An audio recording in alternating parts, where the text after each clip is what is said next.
नियमबाह्य पद्धतीनं त्याला बरखास्त केलं आणि ही अत्यंत गंभीर गोष्ट आहे लोकशाहीसाठी.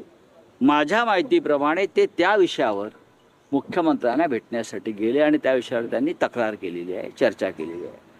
जयंतराव हे शरद पवार पक्षांच्या नेतृत्वाखालील राष्ट्रवादी काँग्रेस पक्षाचे एक महत्त्वाचे नेते आहेत आणि महाविकास आघाडीतले एक महत्त्वाचे नेते आहेत. तुम्ही जे म्हणताय त्याच्यामध्ये मला अजिबात तथ्य वाटत नाही. फोनवर काय बोलणं झालं? फोनवर काय बोलणं झालं? आज फोनवर तुमचं फोनवर बोलणं काय झालं सुप्रिया सुळे यांच्यासोबत? जाणीवपूर्वक पसरवलं जात आहे. या सगळ्या बातम्या मग शिवसेनेविषयी असतील किंवा राष्ट्रवादी काँग्रेस पक्षाविषयी असतील, मग काँग्रेस पक्षातल्या काही नेत्यांविषयी असतील, भारतीय जनता पक्षाला आणि खास करून शिंदे गटाला दुसरं काय काम राहिलेलं नाही.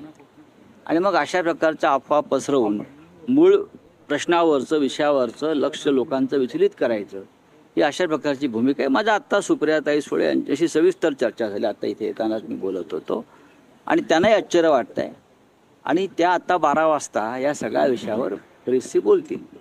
बघा, हे जे बिल आहे हे बिल या अधिवेशनात येणार की नाही याच्याविषयी अद्याप काही ठरलेलं नाही.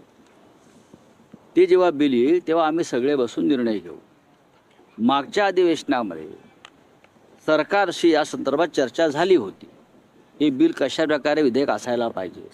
त्याच्यामध्ये मग आमच्या पक्षातर्फे अरविंद सावंत त्या बैठकीला होते, सुप्रियाताई सुळे होत्या, समाजवादी पार्टीचे नेते होते आणि सामुदायिक निर्णय घेतला जाईल जो काय घ्यायचा आहे तो. पण आज ज्या तुम्ही बातम्या देत आहात की पक्ष फोडले जातील आणि मग खासदार फोडून ते त्यांचं बहुमत दाखवलं जाईल 2/3 वगैरे, यात काही तथ्य नाही आहे. 6 फुटले तुम्ही सकारात्मक असाल का? म्हणजे आता तुमच्या तिन्ही पक्षांची भूमिका सकारात्मक असेल का? या बिलवर पुढे काय सकारात्मकता राहील का आपली? म्हणजे डिलिमिटेशन आणि महिला. मी तुम्हाला मगाशीच म्हणालो की सोनम वांगचूक यांचा उपोषणाचा 17वा दिवस ही त्यापेक्षा गंभीर गोष्ट आहे. हा राजकीय विषय नसतो. नाही, आम्ही बघू ना, आता पार्लमेंट सुरू होऊ द्या की. 20 तारखेला पार्लमेंट सुरू झाल्यावर त्या संदर्भामध्ये आम्ही चर्चा करू एकत्र बसून दिल्लीत. या बिलावर चर्चा करण्याची जागा ही दिल्ली आहे, मुंबई, महाराष्ट्र किंवा इतर कोणतं राज्य नाही. कारण हा राष्ट्रीय विषय, पार्लमेंटचा विषय आहे. काँग्रेसचे ज्येष्ठ नेते त्यात सहभागी होतील, DMKचे नेते सहभागी होतील, सगळे सहभागी होतील आणि मग त्यावर चर्चा करून आम्ही निर्णय घेऊ. काही पक्षांचं म्हणणं असं आहे 6 खासदारांनी काल अमित शहा यांची भेट घेतलेली आहे. केंद्रीय मंत्रिमंडळात विस्ताराच्या पार्श्वभूमीवर ही भेट महत्वाची मानली जाते. बघा, या देशात कायदा आहे की नाही मला माहीत. एकनाथ शिंदे चोरीचा माल घेऊन दिल्लीच्या रस्त्यावर फिरतात आणि कायदा त्यांना हटकत नाही आणि गृहमंत्र्याकडे चोरीचा माल घेऊन जातात. ही गंभीर गोष्ट आहे. एखादा साधा चोर जर चोरीचा माल घेऊन जात असेल त्याला पोलीस हटकतात. एकनाथ शिंदे मुंबईतून चोरीचं गाठोडं घेऊन दिल्लीला उतरले आणि ते चोरीचं गाठोडं घेऊन देशाच्या गृहमंत्र्याकडे गेले आणि दाखवला हा माझा चोरीचा माल आहे, आता याला सोन्याचा मुलामा द्या बरं. आणि गृहमंत्री त्याला जर मान्यता देत असते त्या देशाच्या कायद्याविषयी मला चिंता वाटते.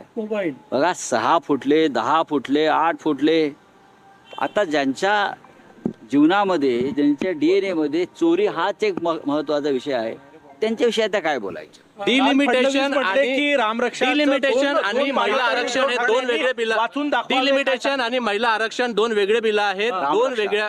रामरक्षा हा विषय संपलेला आहे. उद्धव ठाकरे यांनी वाचून दाखवा 2 पानंतराचं मुख्यमंत्री काल नाही वाचून दाखवा, काय अडचण आहे? तुम्हाला रामरक्षा येते बरं का? प्रश्न रामरक्षा येते की नाही हा प्रश्न नसून राम मंदिराची दानपेटी चोरीला गेली याच्यावर उत्तर द्या. रामरक्षा म्हणायची, रामरक्षा कशी म्हणायची हे आम्ही बघू. आम्हाला तुम्ही ते सांगू नका. तुम्हाला प्रश्न असा आहे की राम मंदिरात चोरी झाली, 550 कोटीच्या दानपेट्या चोरीला गेल्या, गेल्या 12 वर्षामध्ये जवळजवळ 13,000 कोटींची लूट झाली, हे तुम्हाला मान्य आहे की नाही हा प्रश्न त्यांना विचारल्यावरती ते रामरक्षा तुम्हाला येते की नाही हे काय सांगताय? आम्हाला रामरक्षा येईल की नाही हे आम्ही ते दाखवू तुम्हाला. राम मंदिरातल्या चोरीमध्ये तुमचे लोक सहभागी आहेत त्याच्यावर तुम्ही बोला. उद्धव ठाकरे मैदान- यांची सभा ज्या ठिकाणी नियोजित होती तिथे भाजपनं पेंडॉल टाकलेला आहे. मुख्यमंत्री देवेंद्र फडणवीस यांच्या वाढदिवसानिमित्त 22 तारखेला तिथे महायज्ञ आहे. आजपासूनच पेंडॉल टाकलाय. असू द्या, त्यांचा वाढदिवस हा राम मंदिरातल्या चोरीपेक्षा महत्त्वाचा आहे.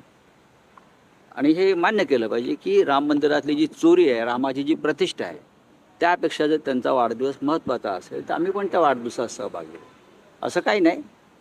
आमची नंबर एक, माननीय उद्धव ठाकरे साहेबांची तिथे सभा अजिबात नाही आहे. आम्ही रामनगरमधल्या राम मंदिरामध्ये रामरक्षेचा कार्यक्रम करू. बाजूला 4 रस्ते आहेत.